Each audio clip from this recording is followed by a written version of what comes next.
اما بعد، السلام علیکم و رحمت الله تعالی و برکاته.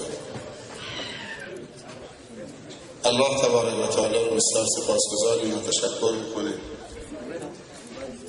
خاطر همه نعمتهای خوبش. همه نعمتهای خداوند خوب هست، همه نعمتهای خداوند مفید هست، همه نعمتهای خداوند صرفاً برای بندگان خداوند هست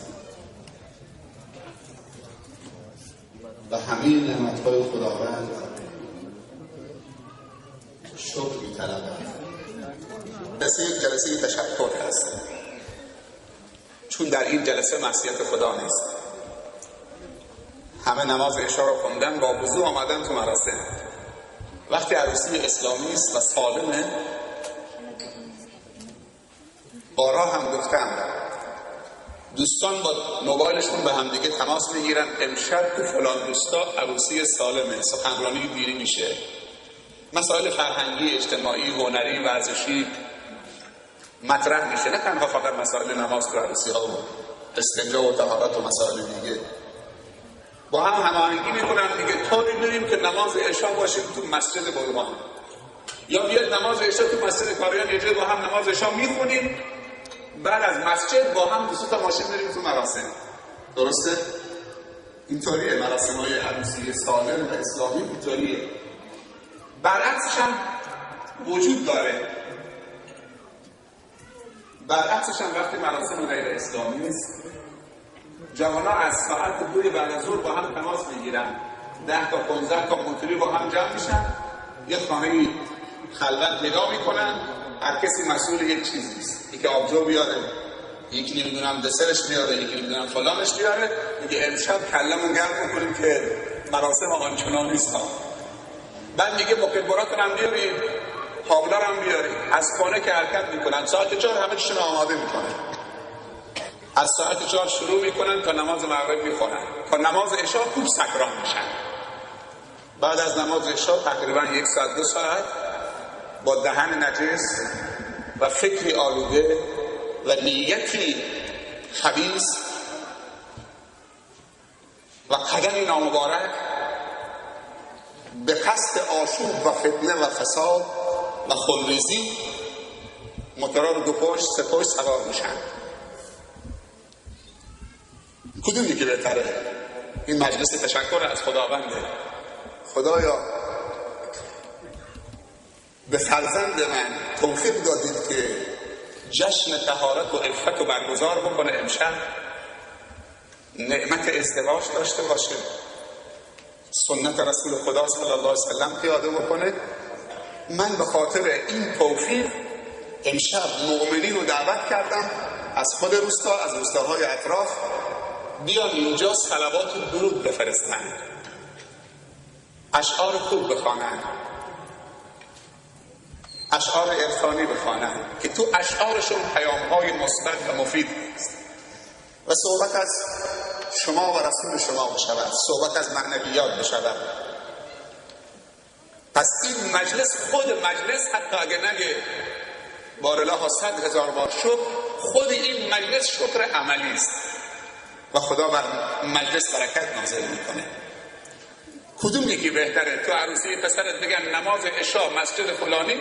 من آقای کریم امیرخان کریم پور رو دیدم در مسجد اینجا، مسجد اینجا دیدم که ایستاده بود. گفتم منتظر جناب سید حیدر هستم که بیاد، قرارمون اینجا بوده. از کجا آمده؟ از بیدشه. قرارمون در خانه خدا که با هم بریم توی این مجلس ایمانی خوب. چه قرار زیبایی است، در خانه خدا نماز عشا رو خوندن برای مجلس خوب. نه مکدر با خودشون آوردن، نه کلت آوردن، ولی اونجا میگن یک کابل باید ببندیم به کمرمون، مکدر هم تو جیبشون، تو اونجا دیگه خطرناکه. بدون مکدر اصلا کسی جرئت نمیکنه تو عروسی که همش شرابه و همش بره کدام سینه و همش چشم‌گرانی و کثافت بازی است.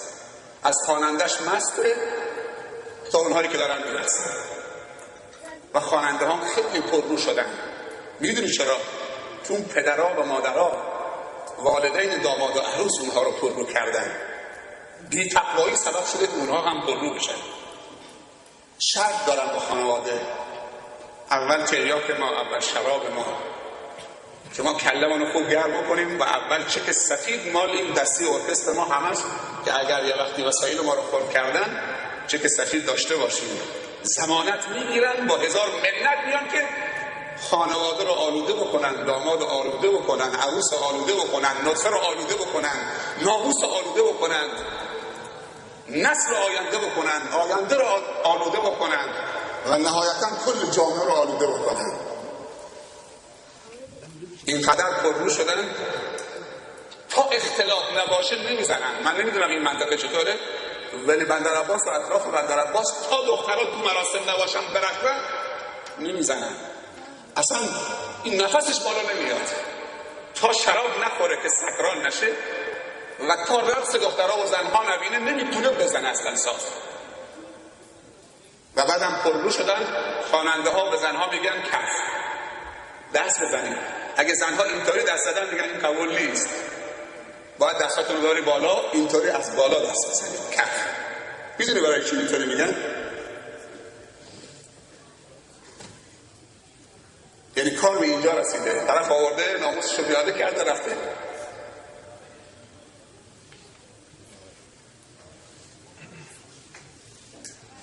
با دست خودمون کدوم مجلسی عقلا میپسندند؟ اصلا به یکی از شما که شخصیت دارید میگید فلانی فلان لوتی و خواننده دوستشه. یک کلاسی داره یا نداره؟ خواننده و لوتی دوستشه. این افتخاره که بگم فلانی لوتی دوستشه. از دوستای صمیمی و نزدیکش لوتیه. هم خواننده شرابخوار بی تقوا چش درانه. با چه افتخاری تو محله راه میری؟ خب وقتی تو لوتی بی تقوا و خواننده بی تقوا شرابخوار رو بیاری تو خونت، تو عروسی پسرت که امیده که از خدا خواسته تا این پسر بده دختر بده و تو عروسی پسر دختر تو به ناموس مردم چشترانی بکنن، شراب بخورن، چطوری امید برکت دارید از اون؟ چه آینده‌ای برای پسرت و نوت تو پیش بینی کرده که با ازدواج مشترکشون و مراسم مشترکشون و مراسم جشن عروسیشون و دامادیشون و شب تکوین نطفه نوه خودت با شراب شروع کنید؟ از کجا آمدی تو؟ از بلاد کفر آمدی؟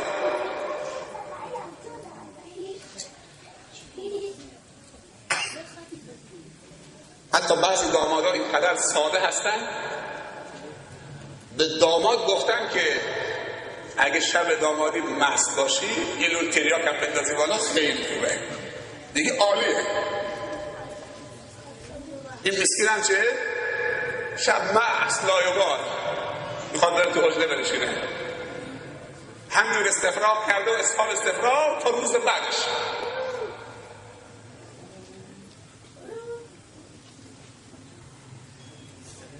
این مراسم کجاش بده؟ حضور مؤمنین یعنی حضور فرشتگان خدا. با وضو آمدن یعنی چیزی که خدا دوست داره. شما تصور می‌کردی که یه روز در زمان فتنه، در عصر فتنه، در آخر الزمان که فتنه و فساد و کفر تفنن پیدا کرده، اصلا حرفه‌ای شده و با سرعتی معادل سرعت صوت داره این فساد در دنیا پخش میشه. دیگه نیازی نیست کسی بره تو کاوره آوردن تو خونه، بار آوردن تو خونه، رقاص آوردن تو خونه، 700-800 تا کانال با یک اصلا همین فشار دادن انگشت تا اومده تو خونه. اینا باید مربی بچه‌های ما باشن. من دیدم بعضی از دوستان میگفتن بچه‌های کوچک برن کنار. این مجالس عروسی اسلامی برای احترام گذاشتن به بچه‌های کوچک که بیان اینجا بذار شلوغ بکنن، سر و صدا بکنن. بهتر از اینی که برن سر عروسی غیر اسلامی که همه زن و مرد میرفتن شراب میخورن، اونجا سکوت یک گوشی بنشینن نگاه بکنن. سر و صدای بچه‌های کوچیک اینجا خیلی بهتر از این است که اینجا تعدیلشون نگیریم، بهابشون ندیم، تون باشون برخورد بکنیم، فکر بکنیم که 4 تا با کلاس میخوام بیاریم صف بالا یا اینجاها بذاریم بچه‌ها رو نکنیم. این کارو نکنیم. اینا آینده های ما هستن. بیان تو این مراسم اگه بچه‌های کوچک قرآن بلده اینجا صوت خوبی داره یکی بیاد بخونه برامون. یکی ولد شعر برای ما بخونه تو مدرسه، تو مهد قرآن، تو مهد کودک یاد گرفته. استفاده میبریم. تو خیلی مراسم ها رفتیم بچه‌ها اومدن تو مراسم عروسی یه بچه کوچیکی تو روستای درواخانی بود آمد اذان گفت. آمد تو مراسم عروسی پشت میکروفون اذان گفت. همونجا یه خلیل همراه من بود یه دو چرخه بشه دیگه داد. پول یه دو چرخه در جا. گفت شعر بخون. گفت اقامه نماز بخون. همونجا پول یه دو چرخه نه. حالا همه بچه‌ها جمع شده بودن 30-40 نفر آمده بودن که این چطوری اذان گفت تو جمع پشت بلند بود. یه دو چرخه هم گرفت.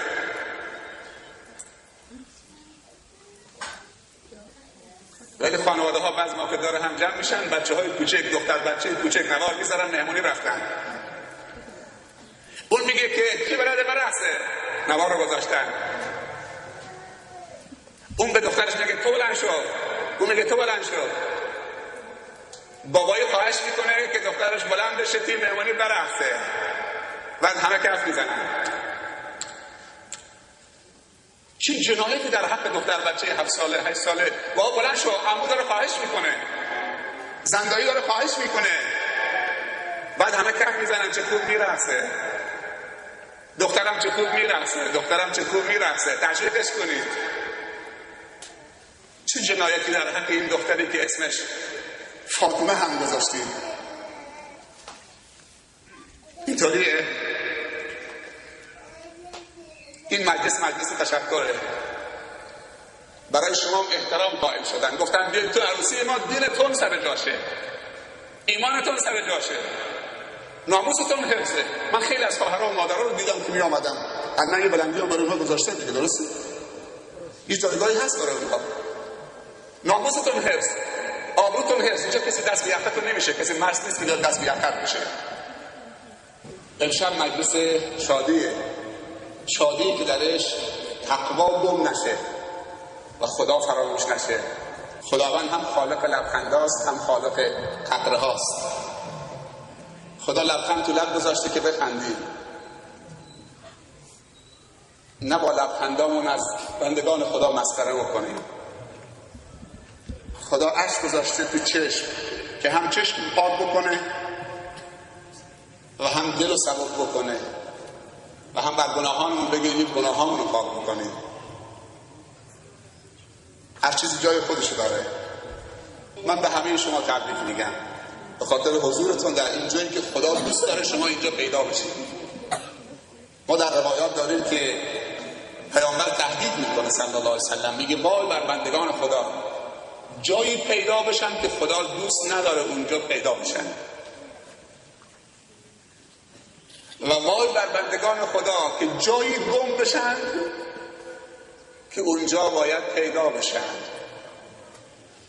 تو نماز جماعت گم بشید. تو چنین مجالسی گم بشید. تو حلقه تعلیم گم بشید.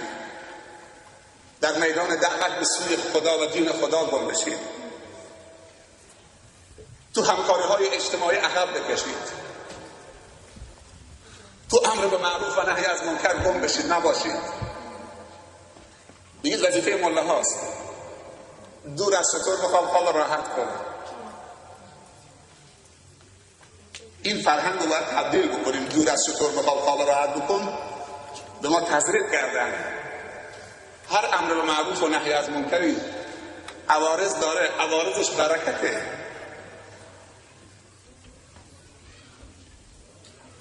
و در هر جامعه اگر آمرین به معروف و ناهین از منکر آمارشون کم بشه این جامعه دچار نقص فنی میشه. اون جامعه فلج میشه. کنتم خیر امة اخرجت للناس تأمرون بالمعروف و تنهون عن المنکر و تؤمنون بالله. من هم به شما تبریک میگم و از شما تشکر میکنم که تشریف آوردید به این دو خانواده محترم احترام گذاشتید در جشن شادی پسرشان حضور فعال به نمایش گذاشتید. امیدوارم که تو جشن عروسی فرزندانت خودتون هم خیر ببینید و انسان‌های با تقوا و با خدا و با وضو و دیندار و خیرخواه و خوشنیت و خوش هدف و پاک و طاهر و با برکت بیان تو جشن سرنوشت ساز شب زفاف فرزندان ما و شما همه. باور بکنیم ما نیاز داریم. نه تنها مراسم سالم میتونه بچه ها و نطفه های ما رو موفق بکنه، باید از این جمعی که آمدن بخواهیم که برای عروس و داماد دعای خیرم بکنن که خداوند فرزند سالم، صالح و مصلح و مفید به برکت حضورشون نصیبشون بکنه. باید دعا بکنیم. حضور تنها کافی نیست. این جمع چنین برکت‌هایی داره چون خودمونم فرزند داریم. شاید فرزندمون کوچکتر باشه، بالاخره یه روزی به سن دامادی میرسه. همین انتظارم داریم. پیامبر صلی الله علیه و سلم می‌فرمایند اگر تو تشییع جنازه یک برادر مسلمان 40 نمازگزار مؤمن اهل قبله شرکت بکنن، به قصد شفاعت در اون برادرشون خداوند دعای اون 40 نفر رو قبول میکنه و خداوند اونها رو چه سبب میکنه که خداوند از گناهانمون در بگذره. 40 نفر نمازگزار مؤمن و اهل قبله و با تقوا بریم تو نماز جنازه برادرمون شرکت بکنیم که الان دستش از همه چی تنگ شده. دو جمله نیاز داره: اللهم اغفر له وارحمه. و بعد پیامبر میگه صلی الله علیه و سلم اگر به چنین قصدی برید که هنگام مردن برادرت کمکش بکنید چون دستش از همه جا بند شده، دیگه خودش نمیتونه به خودش بگه اللهم اغفر له، بستن دست پاش زبونش هم تمام شده، گذاشتنش نمیتونه بگه اللهم ارحمنی. تو خونه وضو میگیری، این قصد بری تو مسجد 4 تا تکبیر نماز فرض کفایه، نگی فرض کفایه از 10 نفر خوندم به من چی؟ اگر میخوای تعداد نمازگزاران مؤمنین بر جنازه خودت رو زیاد بکنید، وقتی که اعلام شد کسی فوت کرده، چه تاجر باشه چه فقیر، برو که خداوند پاداش خیر میده در دنیا، تعداد نمازگزاران بر جنازه تو مؤمنین رو زیاد میکنه. وگرنه شاید در تشییع جنازه تو شرکت بکنن اما میان دست به کمر میزنن سیگار میکنن. من دیدم کسانی بودن که مردن شاید 100 تا ماشین رفته، 2 تا ماشین نماز جنازه خوندن، باقی چه همونجوری ساده‌ان منتظر از سیگارشون روشن کردن جنازه بیارن تا سر قبرستان، تسلیت باشه یه پارچه هم میزنن، تمام شد رفت. بعد میگن تشییع جنازه فلانی 100 تا ماشین بود، فقط 2 تا ماشین نماز خوندن. ظاهر عشق تمثال میریختن. حالا چه برکتی نصیبش میشه؟ پیامبر صلی الله علیه و سلم میفرمایند هر کسی رفت تو غسل و کفن و نماز شرکت 1 قیراط، هر کسی به سر قبرش هم رفت 1 قیراط دیگر 2 قیراط، هر قیراطی مثل کوه احد. این مال شماست که شرکت کردید. اون دعای خیرت هم مال اون کسی است که بهش گفتید خدای برادرم دستش قطع شده از همه جا، خدای من آمدم که تو بیاموزش از تقصیراتش در بگذری. چقدر زیباست. اخوت و برادری اسلامی فقط تو عروسی نیست، تا لب قبرستان هم همراهشه. اون لحظه که دستش بنده میگه دعا میکنه براش. اینها رو تحقق ببخشید. این اخوت، برادری، همراهی، این فرهنگ دور از تو بخواب را حل بکن. تبلیغ دین وظیفه علماست، امر معروف وظیفه فلانه و علما تلاش بکنن. علما برن تو جامعه، تو عروسی مردم شرکت بکنن، تو عزاداریشون شرکت بکنن، پسرشون حافظ قرآنشون شرکت بکنن. فاستبقوا الخیرات سابقوا الی مغفرة من ربکم. مسابقه بذارید. دنیا میدانی است برای به نمایش گذاشتن هنرهای زیبا. هنرهای زیبا رو با هم دیگه مسابقه بذارید، به نمایش بذارید، رقابت ایجاد بکنید، جایزه بدید.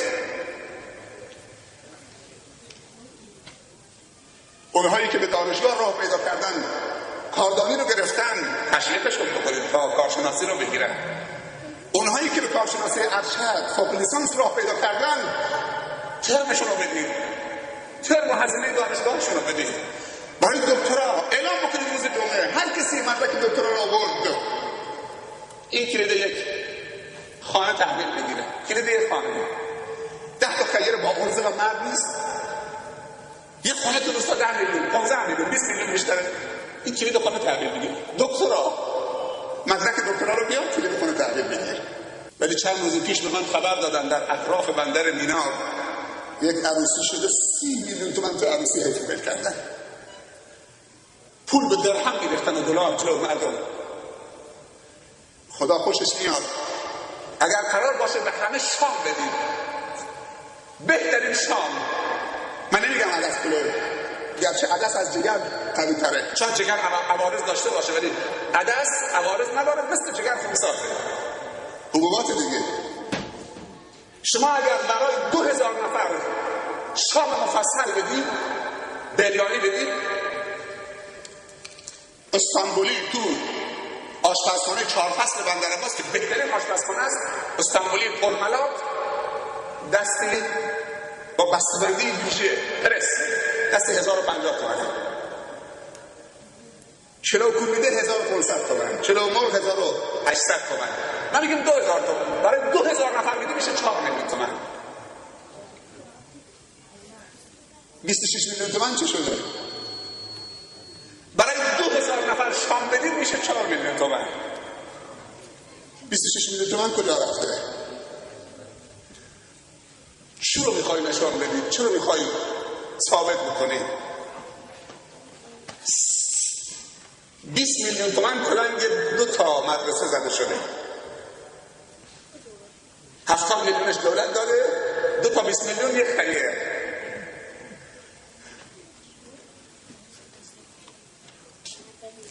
سی میلیون تومان 10 تا مدرسه یک کلاس تو منطقه اینجاست که 10 تا 3 میلیون دولت 3 میلیون خیریه. یک شب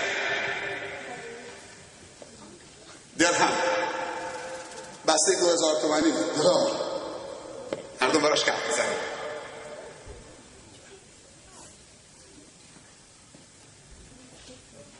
دو تا زن جوان الان به شاید 1000 تومان شما نیاز دارن. 2 تا زن جوان، یکی اهل جزیره کشمیر، یکی از دوستاهای اطراف بندر عباسه.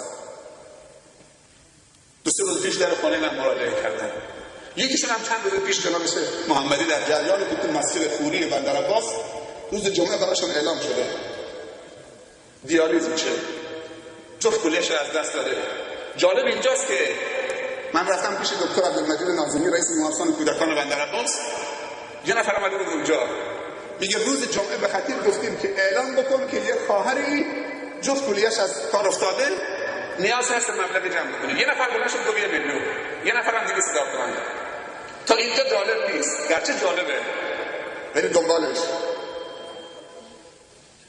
میگه بعد از 1 ساعت یک نفر مراجعه کرد از بیرون، من تو پارک بودم، از بلندگوی مسجد شنیدم که یک خواهری جفت کلیه‌اش از کار افتاده درخواست کمک میکنید که یک نفر اهدا بکنه، بیاد حتی که شده با پول. من پول ندارم، تو پارک بودم، من حاضرم یکی از کلیه‌امو اهدا بکنم. از بلندگوی مسجد درخواست میکنن یکی تو پارک ایستاده بوده، میگه من حاضرم یکی از کلیه‌ام به این خواهرم بدم که نیاز داره. سبحان الله. یکی از این خواهرها 27 سال شهر جزیره قشم سرطان سینه داره، آمد در خانه 2 روز پیش گفت میخوام برم دیالیز، ولی نزدیک 1-2 ساله که دارم دیالیز میشم، چیزی هست کمک بشه. شبش دوباره یک خواهر دیگه، چند تا خواهر چند تا برادر آمدن گفتن یه زن جوان 25 ساله تو روستای مقهمت نزدیک گچین جفت کلیه‌اش 3 سال داره دیالیز میشه، جفت کلیه‌اش از دست داده، حالا با اسام نمیتونه راه بره، اینا باید برن تهران پیوند بزنن. زن جوان 25 ساله از مرگ نجات بده، نیازمند 1000 تومانه، ولی پول برای شراب نمیدونم فلان و فلان و فلان و هوا ریختن. تو یک عروسی 30 میلیون تومان.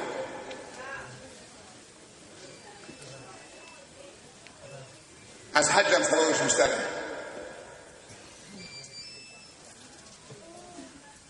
این ولخرجی های در راه مبارزه با خدا و دین خدا و فرهنگ دینی کاری دست آدم میده. بترسید از این که با پولتون خشم خدا رو زنده بکنید، آخر عاقبتی نداره. اگر تو جمع شما فقیرین هستن بیان جوانای روستاشون رو بررسی بکنن، من میشناسم اهل بلغم تجاری هستن تو بندر عباس، سنترهای بزرگ درست میکنن، خودتونم میشناسید، دست خیرم دارن.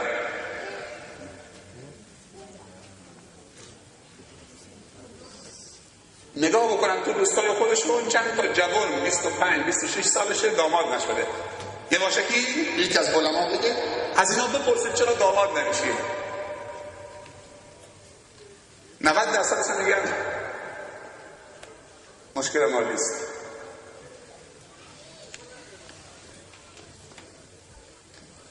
من تبریک میگم به برادرمون محمد جعفر آبروش، داماد این جلسه است. و همچنین تبریک به خانم خوشبو همسر محترم برادر عزیزمون محمد جعفر آبروش و همچنین به سردار خانم ناروسی همسر محترمی برادر سردار عزیزمون جناب فرهان عسکری. امیدوارم که در طول مراحل زندگیشون با آرزوهای خوب خداپسندانه به انسان دوستانشون برسن و انشاءالله زندگیشون سر تا سر یا سراسر همش محبت و خوبی و الفت و موفقیت و شادی و خرسندی و خوشحالی باشه.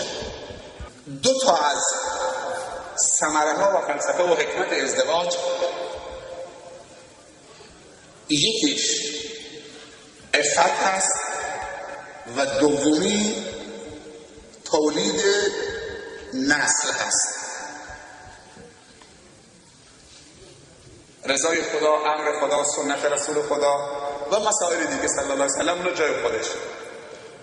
دو تا از بارزترین فلسفه ازدواج و ثمره ازدواج در فرهنگ دینی ما این دوتاست که هر مسلمانی چه پدرش چه خودش وقتی میخواد ازدواج بکنه این دوتا حکمت در نظرشه، دنبال این دوتا ثمره است، میخواد به دوتا سرمایه برسه. سرمایه اول عفت. هر ازدواجی که نتونه عفت تولید بکنه اون ازدواج نیست. اون ازدواج نقص فنی داره. اون ازدواج اشکالی از ابتدای انتخاب داشته. اون ازدواج انتخاب پدر و مادر بوده. حتما باید با دختر خالت ازدواج بکنی رو بس مگر نکرده شیرم برای حرام. مادر من میخوام زن بگیرم، تو من میگی این لاوی دختر خالت. تو بحث ازدواج خوب دقت بکنید. اولین ثمره ازدواج باید ازدواج شرعی عفت تولید بکنه که اگر تو کوچه بعد از ازدواج معذرت میخوام حتی زیباتر از همسرش دید اشباع شده باشه، دست از پا خطا نکنه، چشمش حرکت نکنه، زیباتر، جوانتر، جذابتر. اگر چنین ازدواجی رو پایه‌ریزی کردید جامعه به عفت میرسه. اما به خاطر پدرت، به خاطر خواهش مادرت، به خاطر فلان، به خاطر که فقط دختر خوبه، دلش نمیخواد، فقط خوبه، کافی نیست. یکی از فلسفه های ازدواج ارضا شدن از نظر لذت جنسی حلاله. باید از نظر لذت جنسی حلال اونقدر به اوج برسه، دلبخواهش باشه که از این ازدواج عفت تولید بشه و اگر نشه چه؟ نمیشه. مثل یه خوراکی که به زور بخوره نه. حتما باید همسرش دو طرف هم دیگه رو بخواهند و پیامبر صلی الله علیه وسلم گفته و تأکید کرده که دختر و پسر باید در حد معقول شرعی و محدود با ضوابط خاص هم دیگه رو ببینن و این سبب میشه که عشرت و زندگی تداوم داشته باشه. اما نه اینکه این رعایت بدون قید شرط باشه. دیدنی که قرار بذارم با موبایل و بیا فلانجا و بریم فلان بستنی بخوریم و مسافرت بریم و با یه حرفه نامزدی شده محرم بشه، پشت ترک موتورش میذاره، با هم دیگه آقا میرن نمیدونم شیراز میچرخن، سینما میرن، بستنی میخورن، یه حرفه نامزدی. متاسفانه تو فرهنگ خودمونم که نبوده الان به اون تزریق شده. در ارتباطمون با سرحدی ها، با شهرستانی ها، از بس که باشون دوست شدیم و تو شرکت و تجارت و معامله و فلان رفت آمد خانوادگی اونا اومدن ما رفتیم فرهنگ آوردن، ما نتونستیم فرهنگ رو تزریق بکنیم. شیخ زهیر رحمت الله علیه میگفت که لباس تور بهاره و نمیدونم سفره عقد و چراغ بالای سر داماد و عروس روش هم بکنن رو مرد تو آسمان بذارن و اینا میگفت از کجا اومده؟ تو منطقه ما که رسم نبوده، میگفت از شهرستان ها برامون آمده. امروز یه ماشین تو لار بود جلومون افتاد، یه پژو 206 خودشون تنها بودن، یه ماشین فقط میزد بو بو بو، گل زده بود خودش تنها، بو بو با خود تنهایی با خانمت با همسرت چرا بوق میزنید؟ ما که دنبال کار خودمون میریم متوجه شما باشیم که عروس رو سوار کردیم. چرا میخواد نشون ما بدی؟ نشون این همه ماشین خودش حتی تنها با خانمش داره بوق میزنه. یه مشت گلم چرا آخه؟ اگر میشه شیشه هم دورین بکن که کسی عروست رو نبینه از آرایشگاه داری میبریم، نه اینکه بوق میزنی. این شده کلاس، این شده عرف، این شده تمدن. از دختر سوال بکن، دخترم پسر فلانی آمده خواستگاری، تو دوستش داری؟ تو دلت میره یا نه؟ ولی ما میگیم خوب باشه، مسئله نداره، دماغ نداشته باشه، خواهرش مادرش انتخاب میکنه، فقط خوب باشه.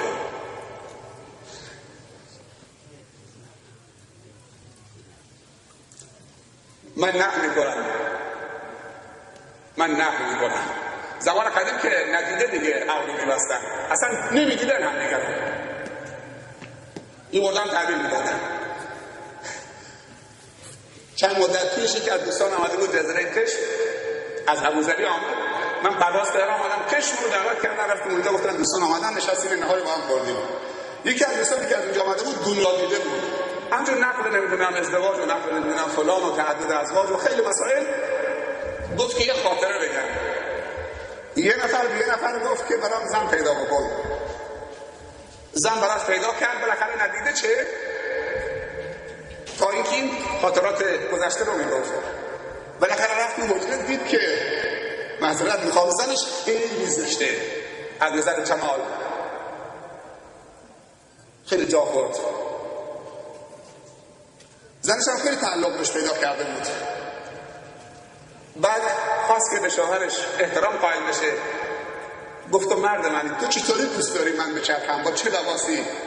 برقه بزنم، نقاب بزنم، لباس بلند بپوشم، یک تکه کلوف، دست بدم به خانواده شما، برادر نمیدونم فلان، پسر خالت، اگر رسمی هرچی تو مرد منی، با صورت باز بیام جلو برادرات، قوم و خویشات، چه فرهنگی دوست دارید؟ میگه که من بهش گفتم که تو آزادی جلو همه صورتت باز باشه.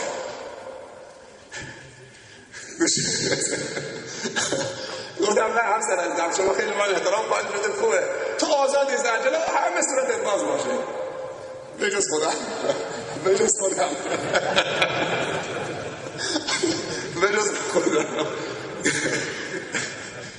این مال من نیست، اون دوستمون نرم کرد بجز خودم، چون دیگه نگو که من طاقت ندارم نگاه بکنم که حالم هم میباره. خب چرا اینطوری داریم ظلم میکنیم؟ خب درسته شاید اون برای کسی دیگه مناسب باشه. حتی من توی کتاب تربیت فرزندان خوندم که جمال مادر و پدر نقش تربیتی تو فرزند دارن. اگر پدر و مادری خوشتیپ باشن، جمال داشته باشن، نقش تربیتی دارن. و خیلی از فرزندان بعد پدرشون رو سرزنش کردن که چرا مادر زشت برای من انتخاب کردی. اون چیزی که خدا اجازه داده.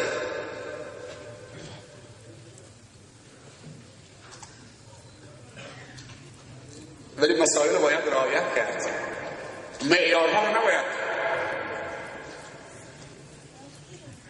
خیلی از ازدواج هایی که بعد از 1 سال یا 6 ماه منجر به طلاق میشه، به خاطر که پدرش خواسته که با این ازدواج کنه. جوان میاد پیش ما، پیش امثال ما، میگه شیخ من نمیخوام، ظلم این دختره میشه، این دختر خالمه، منو نمیخواد، منم نمیخوامش، مادر و پدرمون همه گفتن الا و بلا همین، اگه نکردم چیه تمام، من باید ازدواج کنم، حالا چه کار کنم؟ وقتی دوست نداریم روابط سرد میشه، بچه دارم باشیم روابط سرد میشه. من افراد سراغ دارم که بعد از 5 تا بچه که بچه بزرگ شد، زن درخواست طلاق کرد.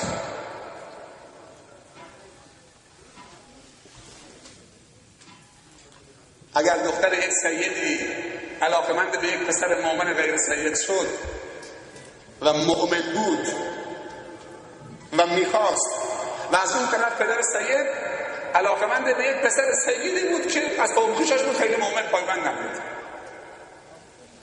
جواب خدا چه داریم که حتما باید بگیم این سید چون دخترتم نمیخواد باید ازدواج کنید.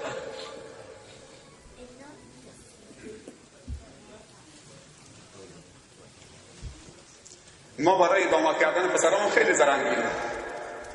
آیا کسی شده تو جمع شما، من جواب نمیخوام، کسی شده که دخترش 18 سال 19 20 سالش رسیده، پدرش رفته یا مادرش دخترم احساس نیاز میکنی که الان شوهر میخوای، نیاز به شوهر داره دخترم، یک نیاز طبیعیه، ما خجالت میکشیم بگیم به خاطر همین مشکل داره پیش میاد. در کشور ما از هر 4 ازدواج 1/4 طلاقه. این آمار 3 سال پیشه. این آمار معاونت پیشگیری از آسیب‌های اجتماعی بهزیستی کشوره. از هر 4 ازدواج یکیش منجر به طلاقه و بیشترین طلاق‌ها بعد از 1 سال و 6 ماه یا 6 ماه یا 1 سال از ازدواج طلاق صورت گرفته.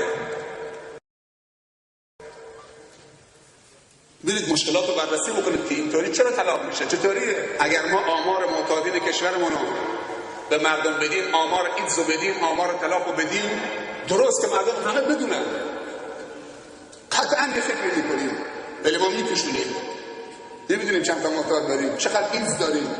تو بندرعباس سال گذشته آمار ایدزی که اعلام کردن 500 خورده بوده. 500 خورده ایدز تو بندرعباس خیلی ها.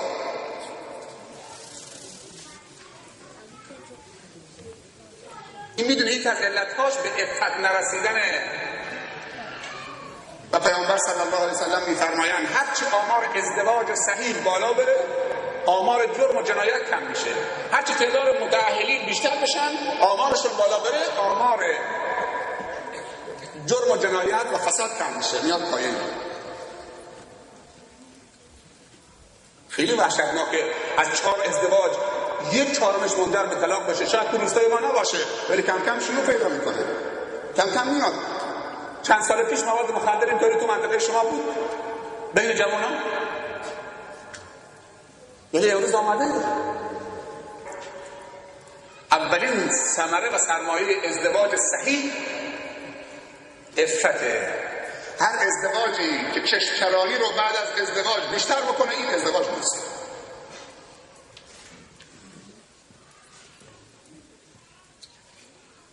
همسر مومن یعنی چی؟ یعنی زنی که تو رو به عفت برسانه. و مرد مومن یعنی چی؟ یعنی مردی که زنش رو به عفت برسانه. ولی امروز خیلی از ازدواج‌ها عفت تولید نمی‌کنه.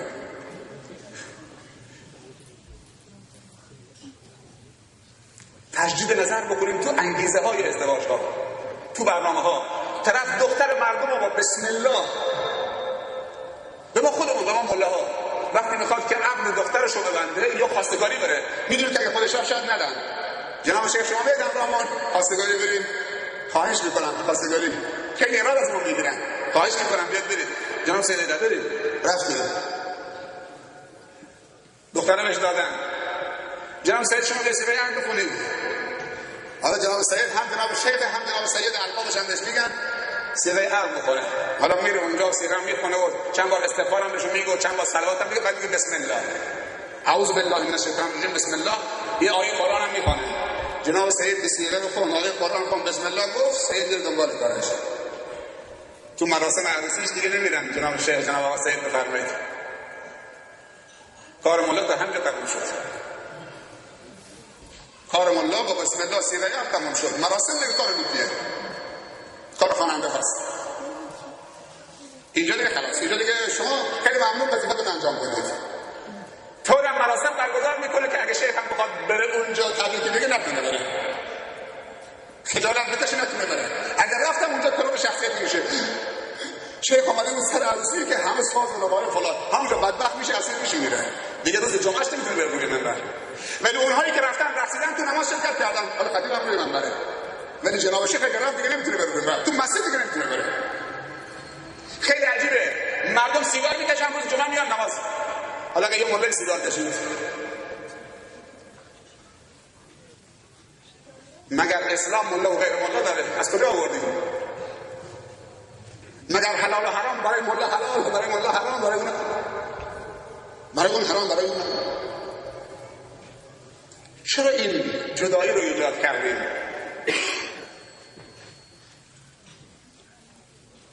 با دختراتون مشورت بکنید. هنر دختر عروس کردنه.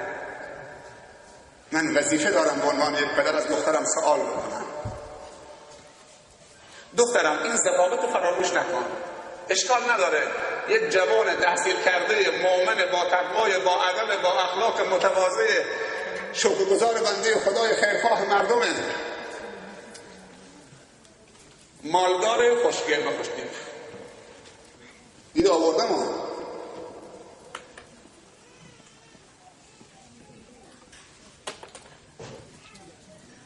من اگر بخوام برم خواستگاری برای پسرم،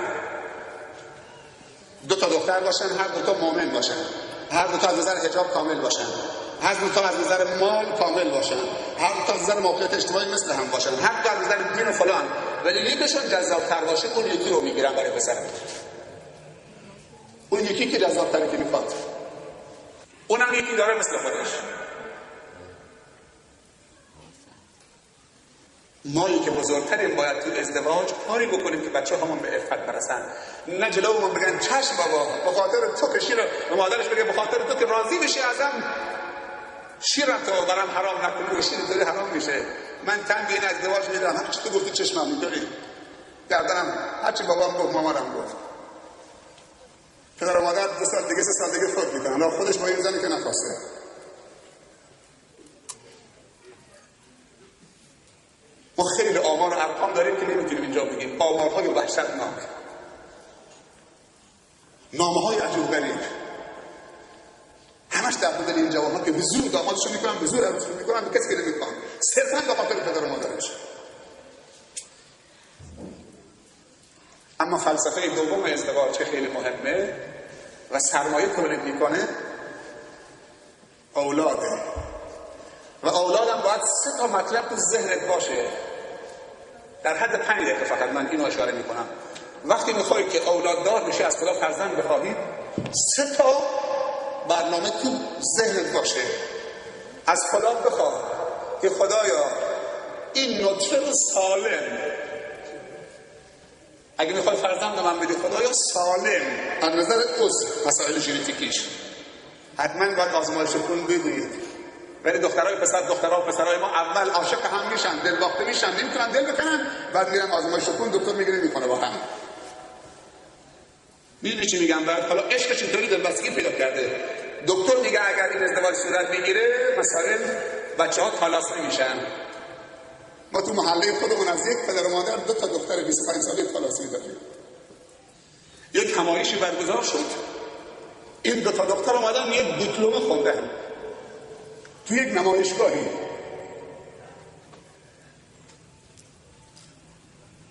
تو مرکز نگهداری طلاسمی‌های بندر عباس هرمزگان، نزدیک آماری که داده بودن نزدیک 1400 تا بیماری طلاسمی مراجعه کردن که حالا شناختن که دارن دوا میکنن.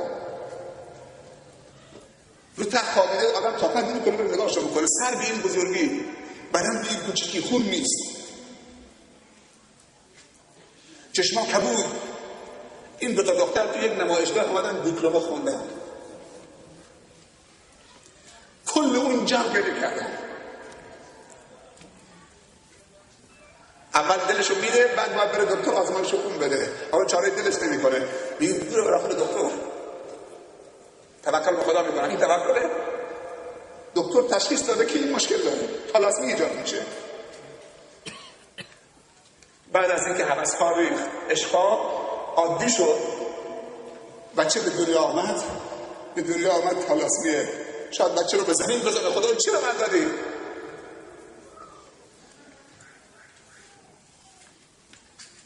چی به من دادی؟ نه تنها از خدا فرزند سالم. دوباره تو محله ما یک پسر 24-5 ساله اصلا فلجه، طوری راه میره، معلوله، مادرزاده، مسائل ژنتیکیه، ژن‌ها. بعضی این طلاسمی ها میشه با دوا و دکتر اینا اگر که درصدش پایین باشه تقویتی درست میکنن، درست میشه، یعنی با دوا و دکتر رفت میشه. البته شفا خداست. اذا مرضت فهو یشفین. اون شفا میده و دکتر تشخیص میده بالاخره چه؟ ولی بعضی خیلی حادن میگن نباید، باید جنابش بگیریم که این ازدواج صورت نمیگیره. اکثرا خیتاراسمی ها تو روستاها هستن، اکثرا تو روستاها هستن، همجور دارن جن میدن تا بمیرن جلوت. توی یه خانواده 2 تا تالاسمی، 3 تا تالاسمی، بچه 16 سالشه همجوری تو رو خوابیده، نمیتونه بلند بشه. هرچی به مادرش گفتم برید، به پدرش گفتم روز اولش برید آزمایش خون بدید، نرفتن. یا تو روستا بودن کسی نمیفهمید چه به چیه. و مله های هستن که میخونن ویتامین زیاد کاری به برگه نمیدونم خون و برگه آزمایش خدا نداره، فقط ویتامین.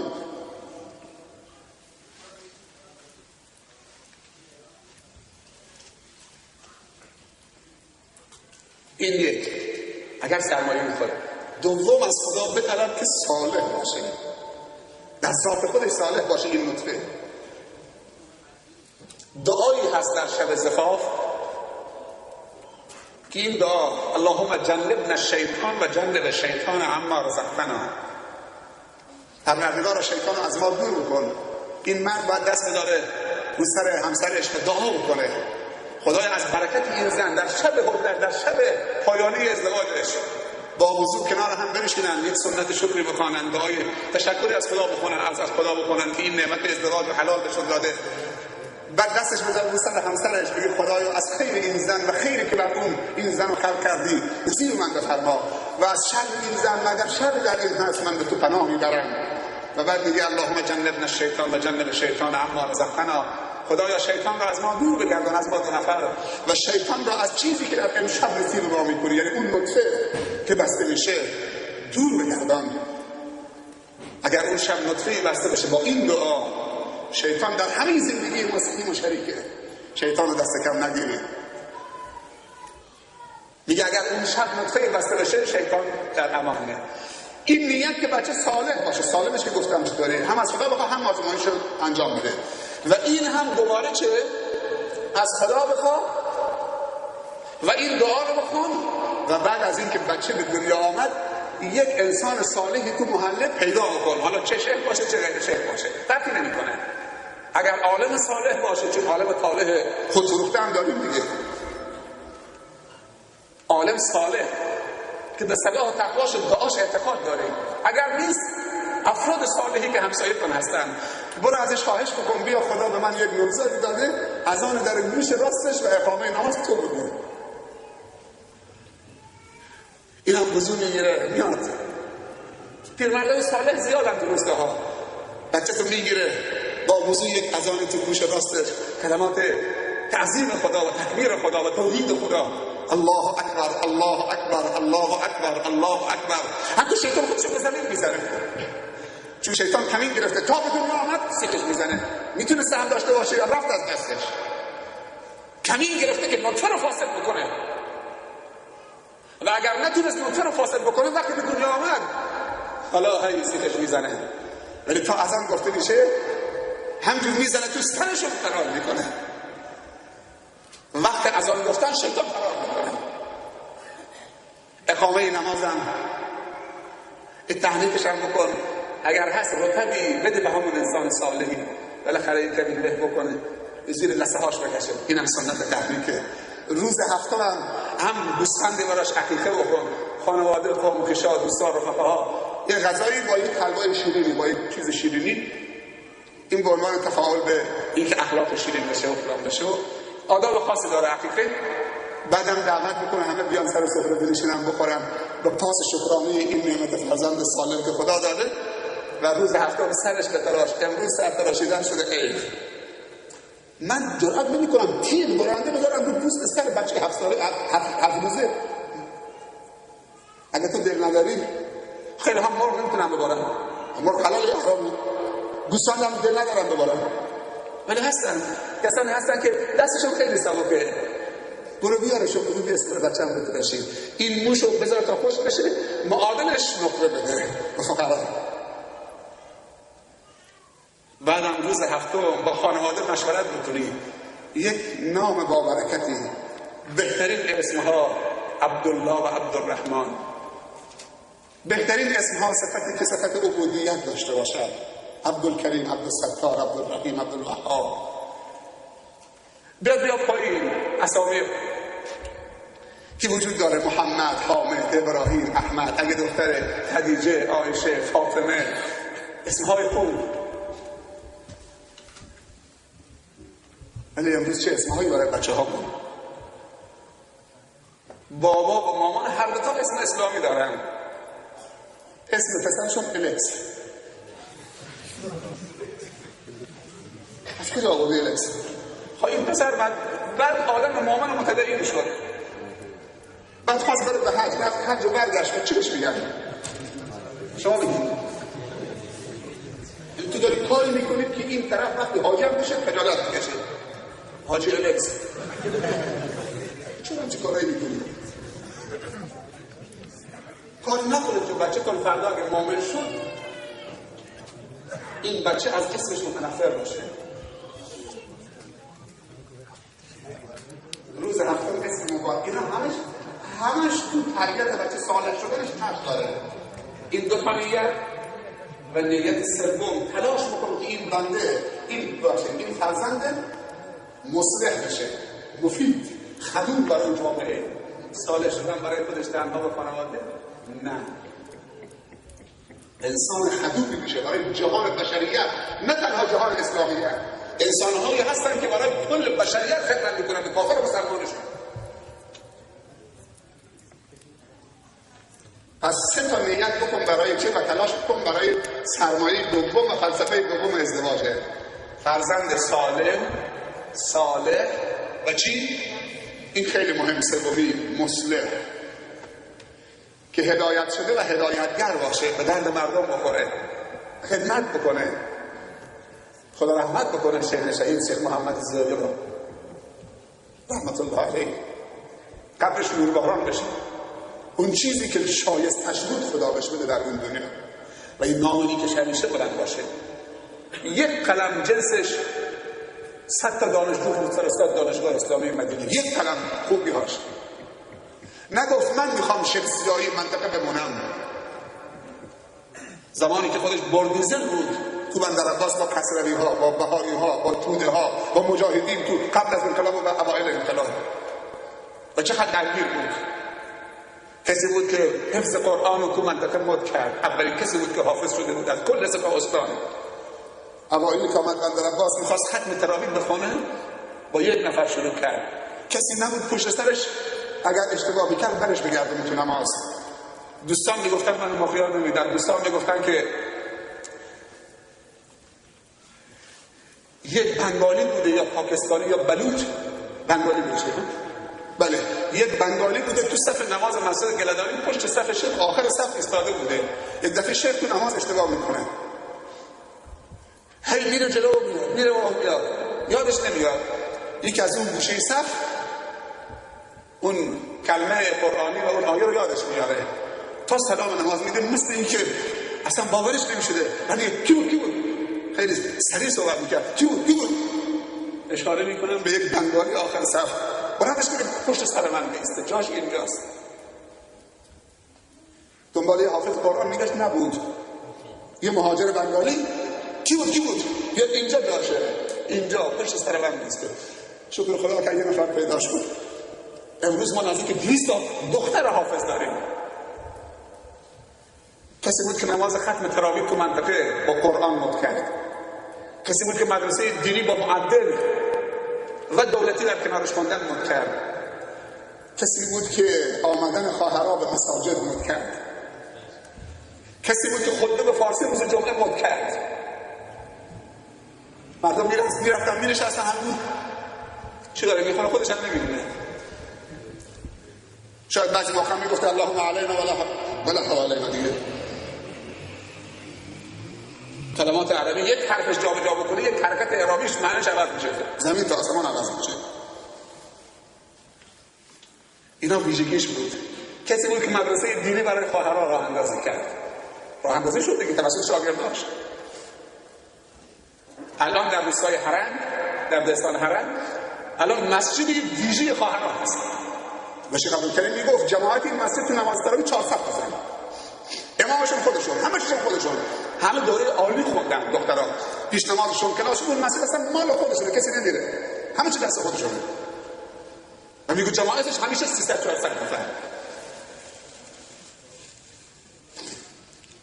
کسی بود که قبل از انقلاب تو رادیو رو سر صحبت میکرد، ایشون بود با یک عالم شیعه بهش میگفتن شیخ راشد. من زیایی رو از مادرم شناختم، خدا رحمتشون بکنه. شیخ زیایی رو از مادرم شناختم. قبل از انقلاب نماز ظهر که میخوان دوست جانماز میرشست، مادر چرا نشستی؟ یه رادیو قدیمی هم گذاشته بود بغلش، میگه بعد از که سنتم بخونم ربع ساعت شیخ زیایی صحبت میکنه، شیخ راشد هم صحبت میکنه، هر دو رو گوش میداد. این شیخ زیایی که تو خیلی حرف خوب میزنه.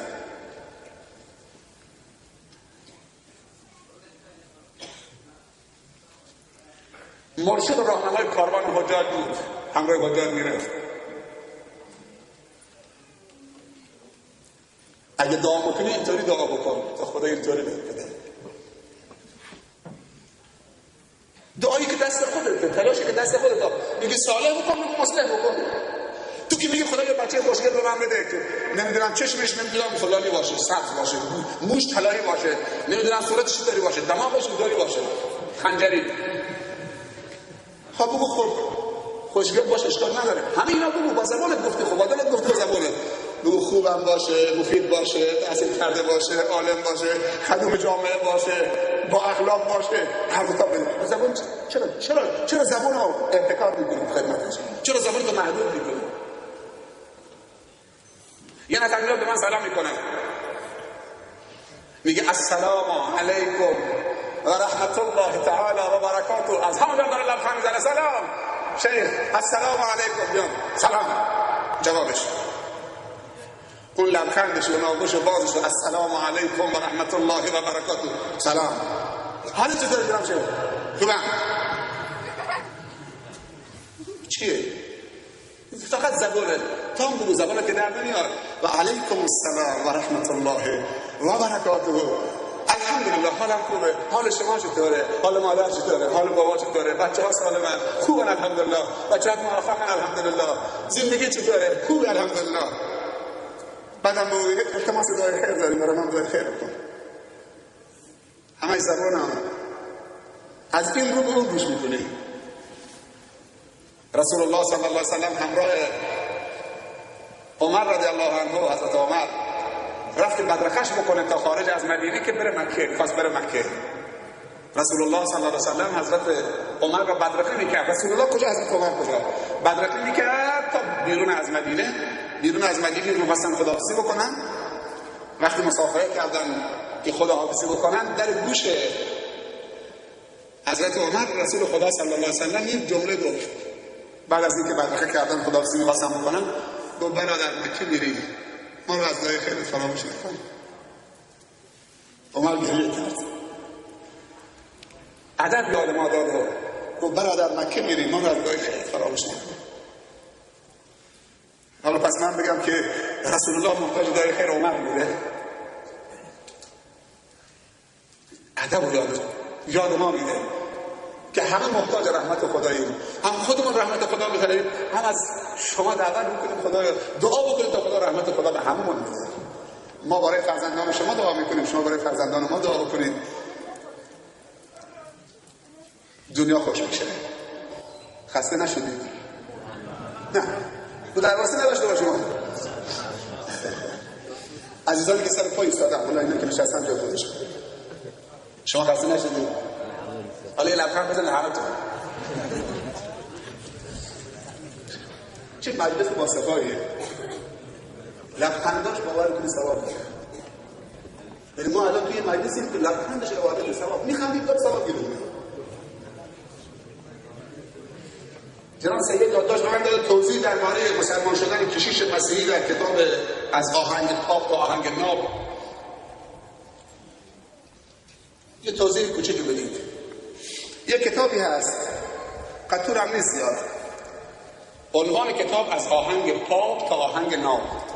آهنگ پاپ که میگوشیه تو دنیا و تو غرب اروپا و مایکل جکسون دیگه خانوادگاً همشون آهنگ پاپ.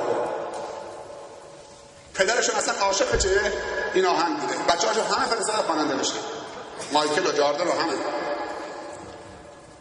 در این کتاب زندگی نامه بیش از 100 نفر از موسیقارای مشهور جهان، چه آهنگ پاپش چه غیر پاپش، کشیش‌ها، اقتصاددانا، سیاستمدارا، فلسفه‌دانا، ورزشکارا، شخصیت‌های بارزا تو این کتاب نحوه هدایتشون و اسلام آوردنشون این کتاب آورده زندگیشون و هر زندگی نامی از این یکی از اینا واقعا تکان دهنده است، خصوصا برای نسل جوان ما خیلی لازمه که بخونن. و اون روزی که من تو بلژیک بودم یه جوانی بود، من اشاره کردم این کتاب 1500 تومان قیمتشه. یه جوانی تو بلژیک به من گفت که 150 دوره سفارش بده من پولش پرداخت می‌کنم که بین جوانان رو حساب خودم توضیح بکنم. همچین جوانی هم داریم تو جمع خودمون، تو برغون هم هست، تو کاریون هم هست، تو منطقه الحمدلله زیاده. گفت 150 تا رو حساب من سفارش بده تا بیام برام بفرستید، میخوام توضیح بکنم رو حساب خودم. اسمش هم فراموش کردم. کاری ندارم.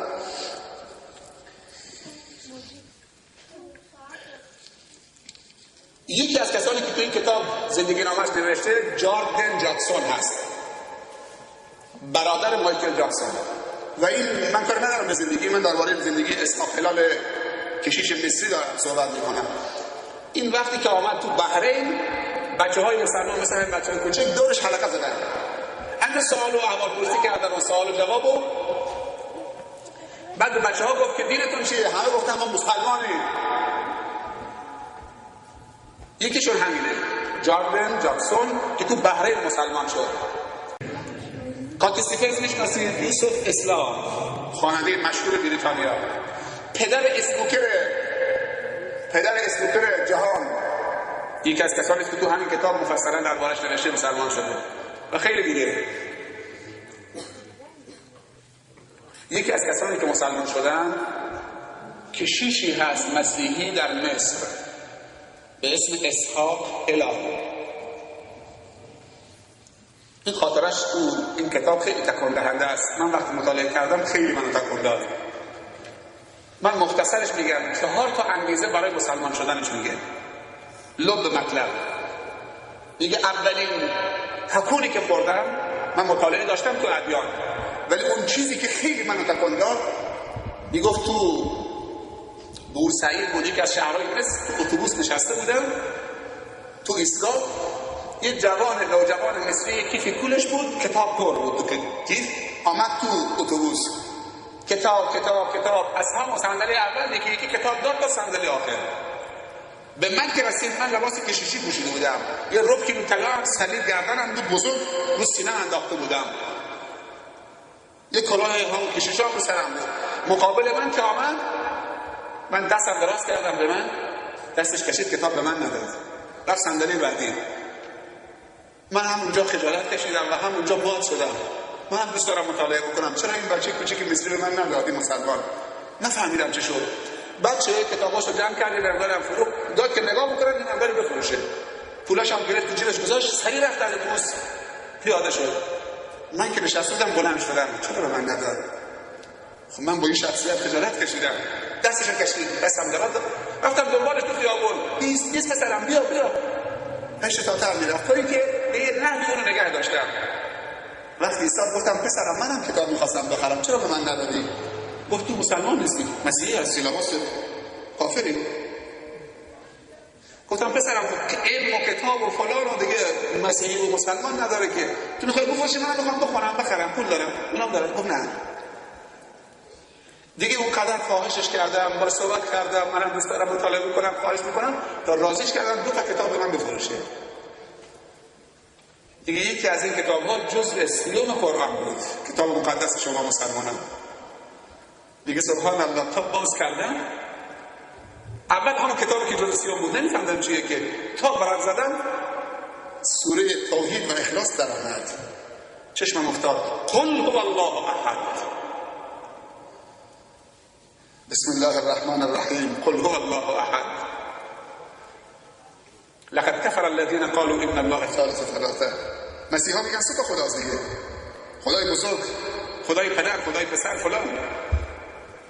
این کشیش مسیحی کسی بود که مسئول حرکت تبشیر در کشورهای عربی و در آفریقا بوده. کشیش پایین نبوده، مسئول مسیحی کردنشون بوده. بعد میگه همونجا اونقدر این قل هو الله احد این چند آیه تکرار کردم که کلماتش همونجا حفظ کردم، سر پاک ایستاده بودم. قل هو الله احد الله الصمد لم یلد ولم یولد ولم یکن له کفوا احد. همه کلماتی که عقیده مسیحیت رو زیر سوال میبره. لم یلد ولم یولد، نه کسی رو زاییده نه زاییده شده از کسی. ولم یکن له کفوا احد. میگه رفتم، حالا همجور رو با خودم میگم قل هو الله احد، قل هو، حفظ کردم. چقدر خوشحالم. رفتم تا به اونجایی که میخواستم رسیدم. یکی از دوستانم از راه رسید، از همون کشیشا، به من گفت اسحاق هلال کیف حالک، چطوری؟ گفتم قل هو الله احد. به من گفت چطوری، حالت چطوره؟ از بس که تکرار کرده بودم و تو اعماقم تأثیر گذاشته بود. وقتی اون کشیش دوستم اومد گفت اسحاق هلال حالت چطوره؟ چطوری؟ گفتم قل هو الله احد. گفت چی داری میگی؟ میگم حالت چطوره؟ قل هو الله احد. چی شده؟ قل هو الله احد چیه؟ قل هو الله احد. میگه این پسر بچه چنین انقلابی، این اولین انگیزه. دوم میگه که تو مسیحیت صندلی اعتراف هست. شنیدید نشنیدید؟ سکوک غفران بهش میگن، صندلی اعتراف. یعنی کشیش ولی از بالله خداست، میتونه گناه رعیت رو بیاموزه، حق داره که ببخشه، همونجا قلم عفو بکشه. میگه یه صندلی میزی وسطشه، این طرف کشیش میشینه، اون طرف اون گناهکار مسیحی میشینه. خوب دقت بکنید اینجا. میگه صندلی اعتراف رو گذاشتن برام زدن از طرف کلیسا، گفتن شما بنشین گناه اینا رو بیامرز. میگه یک زن جوانی آمد، این صندلی اعتراف روی من نشست. گفت پدر روحانی، پدر مقدس. میگه زن جوان آمد روبرو نشسته رو صندلی اعتراف. این کسی که جلوی تو نشسته 3-4 بار به انحراف کشیده شده، سرش هم در پایین گریه کرد. پدر مقدس، پدر روحانی، دستم به دامنت آمدم که گناهانم را بیامرزی. میگه همطور که این زن صحبت میکرد و اعتراف میکرد، بدنم می‌لرزید. در درونم به خودم میگفتم ای کشیش بدبخت اسحاق هلال که گناهان تو را بیامرزد. خجالت نمیکشی؟ اینطوری با مردم کار کردی که این زن بیاد روبروت، یادش نبدید دست بلند بکنه رب اغفر لی، رب اغفر لی وارحمنی. کشیش حلال، اسحاق حلال. ای کشیش دیگه خودم اون زن تکرار میکرد پدر مقدس دیگه به تعهد میدم، همطور که با خدا ما صحبت میکنیم، خدایا توبه نصیبم کن، بعد از این دیگه دست از خطا نمیکنم، یه بار دیگه من فرصت بده. دیگه کاری کرده بودم که این زن به من بدبخت مسکین بگه که ای پدر مقدس، ای پدر روحانی، به تعهد میدم که دیگه گناه نکنم، همین یک بار تو منو ببخش، منو بیامرز، قلم عفو بر گناهانم بکش. و من میگفتم ای کشیش بدبخت اسحاق هلال که تو را بیامرزد. دیگه روز صندلی بلند شدم، گفتم خواهرم تو از من خیلی جلوتری. دیگه رفتم پیش اسقف اعظم، کشیش هایی که بالاتر از من بودن، بهشون گفتم این زن مسکین آمده بود صندلی اعتراف، میگه که اسحاق هلال پدر مقدس منو بیامرز، منو ببخش، منو مغفرت کن، که کشیش های بدبخت رو بیامرزه. بعد من گفتم دیوانه شدید، اسلامگرا شدید. دیگه منو بردن زندانی کردن، تو زندان مفصله داستانش، زندانی کردن که مبادا افکار اسلامی، اسلامگرا شدید. این دو تا انگیزه که منو ببخشه و رب العالمین منو ببخشه، این هم همون. میگفت انگیزه سوم برای مسلمان شدنم، بعد از اینکه زندانی کردن یک مدت دیدم که فایده نداره، در زندان رو باز کردن، 2 نفر همراه کردن، بردن پیش نماینده یکی از اساقفه، نماینده اون بابا شنوزه بزرگ، اسقف بزرگ، که نصیحت هم بکنه که دست از این اسلامگرایی و این افکار اسلامی و اینا بکشن. میگه وقت رفتم تو اتاقش، 2 نفر گفت شما برید بیرون، در رو بست. دیگه شروع کرد به نصیحت کردن. گفت پسرم صبر کن، تحمل بکن، خدا با توست، همیشه اینطور نیست، مشکلت حل میشه، استقامت بکن. دیگه من تعجب میکردم، خود این اسقف اعظم قرار شده منو نصیحت بکنه که دست از این مسائل بکشم، کلماتش با کتاب مقدس نمیخونه. حرفای این اسقف اعظم که یک مرحله از اون بابای بزرگ پایین تره نمیخونه با این مسائل، با چیزی که کشیشا میگن و من تو کتاب مقدس خوندم. دیگه همجور که من حیرت زده شده بودم آمدم بیرون، گفتم کش، آمدم بیرون، تعظیم کردم، رفتم. دیگه بعد منو به عنوان کسی که این اسقف اعظم و صبح برای عبادت بیدار بکنم در بزنم، منو گمارده بودن، قرار داده بودن اونجا. میگه یه روز صبح در زدم، تا در زدم در باز کردم، در بسته نبود، رفتم داخل، ناخودآگاه رفتم داخل اتاق اسقف، همون کسی که من نصیحت کرد. ولی نصیحتش عجیب بود. فهمیدم که این نصیحت با کتاب مقدس دو تاست. میگه وقتی سرزله داخل رفتم که اسقف اعظم به نماز ایستاده رو قبله مثل مسلمانان نماز میخونه. میگه مات و مبهوت شدم. و من یتق الله یجعل له و یرزقه من حیث لا یحتسب و من یتوکل علی الله فهو حسبه. میگه همین سیر شدم. میگه اون بابای بزرگ سلام داد و بعد گفت پسرم یه جلوتر، استاقلان یه جلوتر. گفت تعجب کردی پسرم؟ تعجب نکن، سریست بین من و تو. حالا من تو رمضان کتاب مطالعه کردم، خاطرم نیست، گفت که من 23 ساله که بر این حالتم یا 21 ساله. شما تو این کتاب بخونید درست بخونید. بالاخره بالای 20 ساله. گفت من نزدیک به 20 خورده ساله که بر این حالتم و سر منو فاش نکن فعلا، هنوز زوده. بعد میگه گفتم خدایا چه دارم میبینم. بعد میدونی اسقف به من چی گفت؟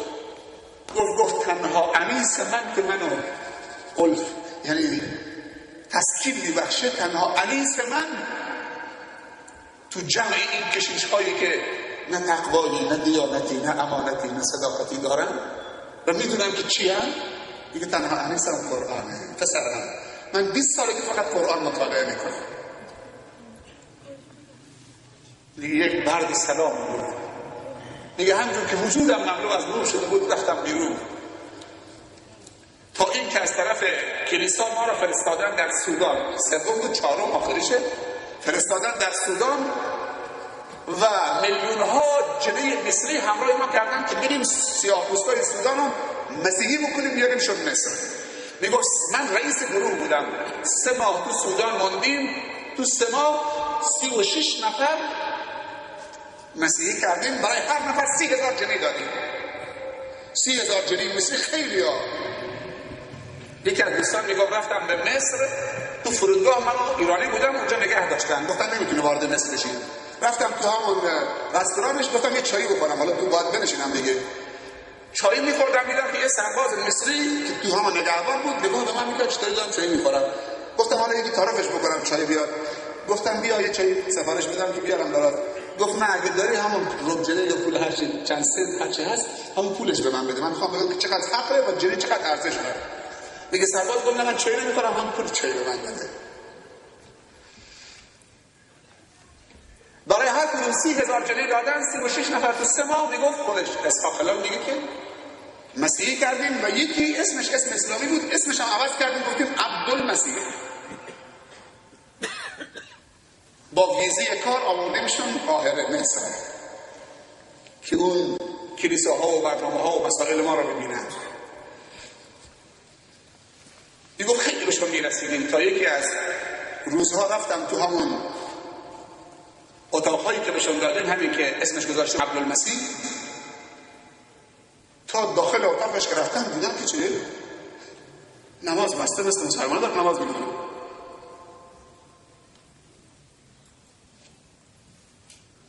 گفتم مرد 30,000 جنيه خرج کردی، به بهانه ویزه کار شما رو آوردیم مصر.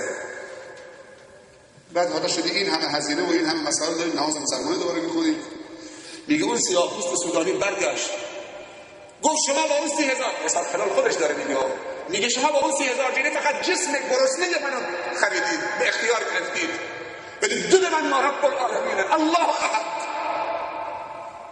دل من ملعونه، وجود من ملعونه، فکر من ملعونه، نیت من ملعونه، کیان من ملعونه. شما با این 30,000 جنيه نمیتونید منو بخرید. من عبدالله هم عبدالمسیح نیستم. دیگه وقتی از این یک سیاه‌پوست گرسنه که من فکر میکردم این گروه رفته با 30,000 جنيه اونو خریده، قلبشو خریده، این طوری داره تریاق میزنه رب العالمینه، اون وجود منه، الله. دیگه همطور ما تو بپود ایستادم، اینجا دیگه اون نقطه تحول بود، تمام شد دیگه. گفتم رسام خلال حالا وقتش رسیده که دیگه جرأت پیدا بکنید. این دین اسلام منصور خدا نصرتش میکنه. شیخ عبدالحمید کش نمیدونم اسمش شنیدید نه، اون نابینای مصریه که برجسته ترین خطبای جهان اسلام معاصره و خیلی با جرأت و همیشه در زندانهای مصر بوده. میگفت که همین کشیش ها در مصر میرفتن تو روستاها پول توزیع میکردن، یه تعداد رو جذب میکردن، اون روستانشین و صحرانشین یک روزی مقدار پول توزیع کردن، بعد میخواستن که دوباره همون شعارهای مسیحی رو به اونها بدن. یک ساعتی دو ساعتی براشون صحبت کردن، اولا پول بهشون دادن، مواد غذایی. مثلا خیلی عجیبه. دیگه یک پیرمردی تو جلسه آخر جلسه بعد از اینکه یک ساعتی من صحبت کردم، پولم دادیم، مواد غذایی هم دادیم، از همون آخر گفت وحدو وحدو. فکر مسیحش رو کردیم. دیگه پیرمرد بلند شد با همون لهجه مصری خود گفت وحدو. دیگه همه که پول گرفته بودن، مزیح شده بودن، مواد غذایی گرفته بودن، همه گفتن لا اله الا الله. خود شیخ عبدالحمید کش خیلی جالب میگه یا ملاوی الله یخرب بیتکم 3 ساعت یا ملاوی ثم تقول وحدو. 3 ساعت در دو سخنرانی کردم، پول دادی کردم، خدا خونتون رو خراب بکنه، من میگه وحدو وحدو. همه گفتن لا اله الا الله. و خود کلیسا میگه، مستشرقین میگن سخت‌ترین کسانی که ما میتونیم اونها رو مسیحی بکنیم با هزار مشکلات و طول میکشه، فقرای مسلمان ها هستن. و وقتی مسیحیشون میکنیم اینقدر با خرجشون بکنیم تا بتونیم نگهشون بداریم. ولی ادیان دیگه وقتی مسیحیشون میکنیم راحت مسیحیشون میکنیم، بعدم بند سرشون زدیم دیگه خیالمون راحت، هیچ موقع دیگه بر نمیگردن. اینا فقیرن، نان ندارن بخورن، یه وقته یک ساعت دو ساعت یک هفته مسیحی میشن، بعدم میگن وحدی. خب از حوصله همه شما تشکر میکنم، خیلی حوصله کردید و مجددا به همه شما تبریک میگم و از شما تشکر میکنم، مهمان نوازی کردید، ادب به جا آوردید.